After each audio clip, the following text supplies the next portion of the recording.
Hello and welcome to another video or another video clip. Last night I'd done some uploading at the library. After it closed, because it closed at 5, a little earlier because it's open till 8 on most weekdays.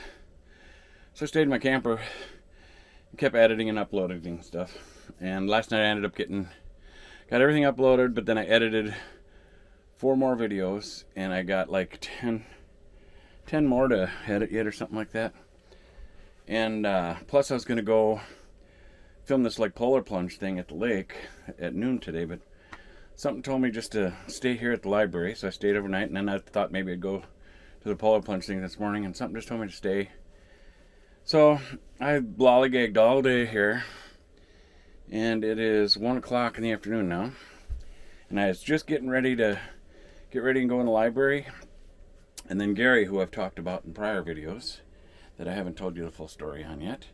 All of a sudden my phone rings, and it was Gary, and he asked me if I'm coming to the library today.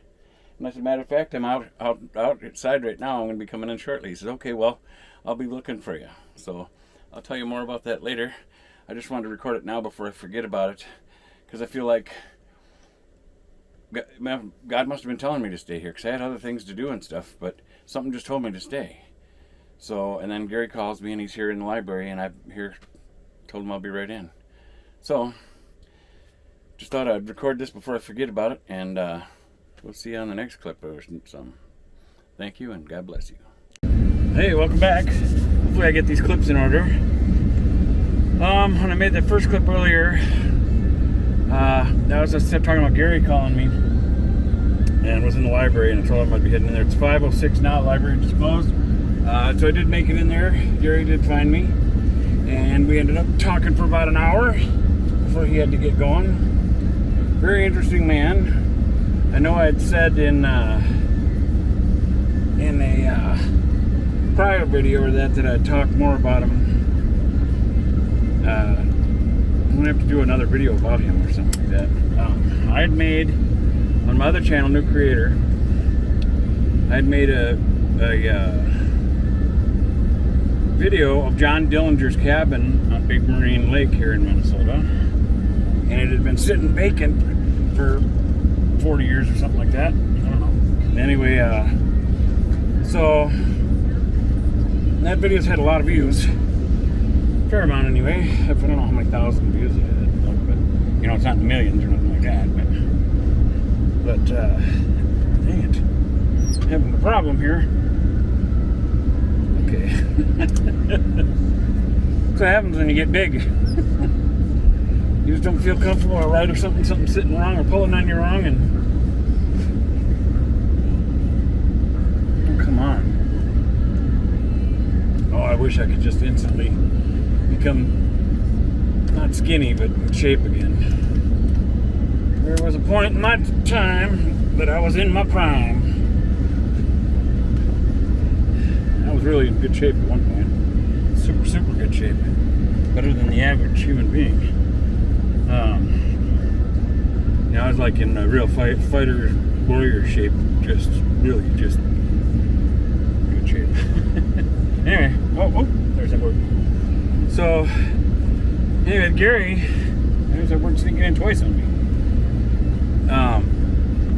Turns out the story and the description about that John Dillinger's cabin has to deal with a lady who, her and her little brother, back in the 30s or whatever, had gotten a ride in a pickup from John Dillinger. Well, the older brothers or whatever were out in the farm working the field, you know. And Dillinger gave them both a ride back to their house down the, the farm field roads to the lakeshore road to their house. And John Dillinger gave me each a sucker, and Ruby remembered hers, what their color was. She couldn't remember her brothers and stuff, blah, blah, blah, blah. The story goes on in that video. It's very interesting. And actually, John Dillinger's great nephew or that contacted me after he'd seen the video, because he didn't know his uncle had that place. So, it's been really neat. Just some of the things that doing YouTube has done. People contact me and learning different cultures around the world and stuff. So I've talked to people all over the planet with it. But, so, anyway, it turns out that Gary he's got the same last name, and I was like, well, you by chance ain't related to Ruby Redding, are you? He said, that's my aunt. I said, your aunt rode in a pickup truck with John Dillinger, and he said, with my dad. So, very interesting. So he started telling me a lot more of that. Jeez. I don't know, I'm about to lose my noodle a little bit here. The sweater's got me feeling really uncomfortable, pinching, pulling. Ah, stop it! So, back to this channel, you know, my church is your church and how God has worked in my life. All this is meant to be. I mean, you can look at coincidence and stuff, and I look at stuff scientifically too, and your probabilities and odds and all that kind of stuff. But, and I've said it before and I'll say it again, how many coincidences do you need before you realize something else is going on, something bigger is going on? 1, 2, 5, 10, 100, 1,000, 100,000, a million? You know, eventually you got to realize something different's going on. So, after filming that video, then to think that, you know, so many years later, I meet her nephew here at the library. He's like 80, I forget how old he is now. He's older. He's up there. Me and him get along really great. He's a neat old guy. I like him. And then a few months after I'd first met him, I ran into him here again at the library. Well, the first time we'd exchanged numbers, but I'd never called him, and I know he'd like me to because we have a good time talking. And because he's older, a lot of the people he knows in his life have all died and stuff, so, you know, he said he'd love to talk more, you know, since we got along so good. And I said, well, yeah, I'd love to do that, you know. Well, then the next time we ran into each other, once I realized that he was, the first time I just knew him as Gary. It was the second time I met him so many months later that I found out that he was related to who I did the story about in the John Dillinger video. And then he started telling me all kinds of cool history about that, just expanded the story more, you know, of what he knew, because that's his family, you know. Well, anyway, so there's that word sneaking in. I was like, God, I'd love to do this more and talk more, and I don't know if he'd be okay being on video film, but he did at the time say that he'd be okay with me recording him. And I'm pretty sure he's seen me today. Once me and him start talking, I got my voice recorder going on the phone here and did some voice recording, just so that way, you know, because he's old. I don't know. I hope he don't pass away. I hope I get to talk a lot to him. But he had said before he'd love to get together, and I might end up going out to his place at some point, where, you know, once he's more comfortable with me coming out there and I'm more comfortable, just, you know, or whatever, you know, because I don't want him to think I'm like out to get anything from him other than sharing his history, you know. And so I could tell he's kind of feeling me out too, because he started talking to me today about, you know, other people and people's motives and or in different things, you know. So then one of the librarians was driving off and seen me talking up a storm, so I don't know if she realizes I was filming or not. Either that or she thinks I'm crazy. Of course, everybody might think I'm a little crazy, but it's in a good way. So anyway, that word keeps sneaking in because I'm getting excited and forgetting to try to process my vocabulary before it comes out of my mouth. Ooh, that's how my brain works. So today, we had a really good conversation about stuff, and I learned stuff about him that shocked me, and I even told him, you know, I said, I'm surprised, some of the stuff I learned from him, about him. I said, you know, and I know better than to judge somebody, you know, because I don't judge people, but naturally, as human beings, as we meet people, see people, whatever, our brain starts formulating its own pictures, conclusions, whatever, you know, until we start to learn somebody more. And I'm sure you've experienced it too, as you've met somebody that you haven't met before. You might have had certain perceptions that you didn't even realize you had, maybe. And then as you get to know a person more, something that you learn about them surprises you. Like, oh, you wouldn't have suspected that, you know. And it's not that you're labeling the person, you know, just how your brain processes the process. So I don't know, it was a really good conversation. And somewhere in the middle of our conversation, he was looking at his watch, so I told him the time and that, because I could tell he had something else scheduled or he didn't want to spend the whole rest of the day there, because he'd been here since this morning when they opened, but I was still sleeping in the camper here because I was here late last night, and I was up until about 2-3 in the morning editing and uploading videos, and that's why when he seen my camper and he looked for me in the library, and then he ended up calling me because he couldn't find me. So it made me really happy, and I told him I thanked him for sharing some time with me because he sat down and we talked for about an hour. I got about an hour of recording, and we talked for maybe 5-10 minutes before that, so we talked for a little over an hour. It was really, really.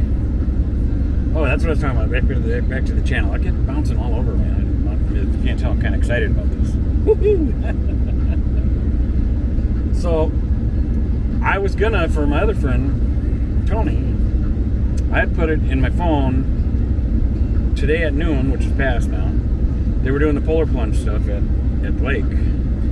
And my original thought was thinking, well, it's something he wished he could see or wished I could film or something. So, because he had to work, and I was going to think about going over there to do that. And I had my alarm set for it and stuff, and I got up this morning, but I stayed here last night instead, because originally I was thinking about going to the park and ride or getting back in town closer to where the polar plunge was, so in the morning I could just get up, go over there, and be ready and find a good spot to film, so that way maybe I could film right from inside the camper without being out in the cold, maybe. But I'm getting older, and the cold's affecting me more than it used to when I was younger. So, but something, a feeling I had, I don't know how to explain it, but it's back to God guiding me. And something told me just no, stay here for the night, because I was up late and everything. And I didn't know if I was going to go back in the morning or not. I thought, well, maybe I'll just get up in the morning and then head out, Well, then I got up, and I kept putting it off more, and something just kept, or I could feel something just holding me here, like, no, you're supposed to stay or something. I don't know how to explain it. And it's not like I had a voice or thought in my mind that said, oh, you got to stay for something today. Because sometimes I've had that where, no, you're going to meet somebody, or no, you need to stay here, no, you need to go there. You're going to meet somebody. But this time it was just like, something just told me I needed to stay. And so I just was kind of lollygagging, trying to figure out what I was supposed to do. And I was talking to God about stuff like that, And saying, oh, Lord, I just don't know, Sometimes I don't know from moment to moment, And I was asking God about it, and asked him about, I sure hope things get better faster, because this has been tough, this experience of not having income and stuff and that, but I know I'm doing what God wants me to do. And it ain't easy, especially when you get all kinds of other people saying, you need to get a job, you need to do this, you need to do that. Well, God rules over all. And even if people think I'm crazy, I gotta do what God says. And even though I've been still filling out applications and stuff, I get scared every time I do work, so I don't want to disobey God. But back to this today, I'm staying here because I'm feeling this kind of feeling, similar to the feelings that have been guiding me for everything. And so I think it's just each time it's like it confirms more.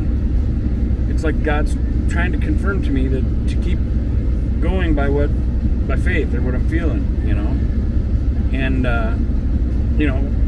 had I left or whatever and went against whatever I was feeling, I wouldn't seem here today. Well then, and I was thinking about just pulling out of here and not going in the library. And I was getting up, getting dressed and stuff. And I was thinking about it, and I was like, well, I thought I could go over to Holiday later. So I've already uploaded a bunch of videos. And I edited 4 of them last night, so I only had 4 more that I could upload. Which they're fast internet here, I can do that fairly quick. And I still had at least 10 more to edit yet or whatever. Well, so I thought about just pulling out because I thought, well, if I get up, I could still. I had no time I got into the library, but I don't know. I just kept getting delayed or held here, so I kept thinking about getting there, And so finally, I don't know if I was going to pull out or not. And then I got the phone call, and I seen it on my phone that it said it was Gary from the library here, with his name and stuff. And it almost didn't process at first. And then I realized who it was, and I was like, oh wow. So I answered it. I was like, hey, how's it going, Gary? And then he says, "Are you going by chance going to the library today?" Well, he was already in there, and I didn't know it. I said, "Well, that's where I'm at right now, but I'm outside. I was just getting ready to go in there." And he said, "Okay, well, he was there, and wanted if I was coming in." I said, "Yeah, I'd love to spend some time with you, you know, whatever." So yeah, so I went in. He came out to bring something out or whatever, and then he came back in. He said, "Well, I'll be back in. I'll find you." I said, "Okay." Well, after we sat down and started talking, I could tell he'd been looking around for me all day in there because he seen my camper out here, and he parked right behind me. But he kind of figured out when he couldn't find me there that I must be snoozing or something. So that's the story. So that's what this one is about, and it's just long enough. So more than long enough. So I'm going to end this one here. Thanks for watching. God bless you, and we'll see you